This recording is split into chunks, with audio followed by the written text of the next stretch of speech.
So nagpagas lang tayo saglit dito sa Petron as suggested or recommended by Sir Jasper ng Scoot Monkey. Ang ikarga ko is XCS, Petron XCS or 95 octane para daw mas malinis yung gas. So initially kasi dito sa Vespa S125 ang nire-recommend ng dealer is pwede unleaded or 91 octane. Pero based dun sa explanation ni Sir Jasper, I don't know if it's true ha. I'm not saying naman na ganun talaga, but mukhang totoo naman. Ang 91 octane natin here na gas, medyo maraming what you call this, hindi masyado malinis. So kaya ang suggestion is 95 octane. Naisip ko nga, when I got the Honda Rebel,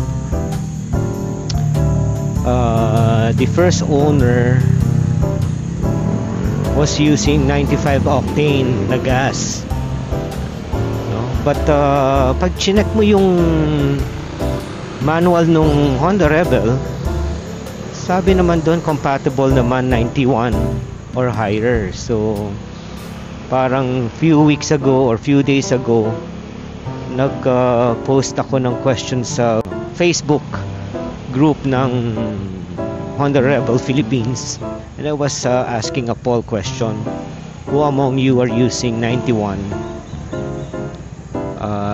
octane na gas on your Rebels? Some said 91, but majority suggested 95 octane. Then nung nakausap ko si Sir Jasper ng Scoot Monkey, doon ko na-realize,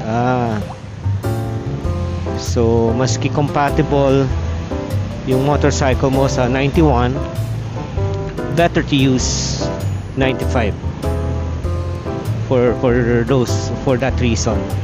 Mas malinis kasi yung 95 octane gas kaysa sa 91 octane here in the Philippines. Kaya pati dito ngayon sa Vespa S125, from now on 95 na ang ikakarga ko.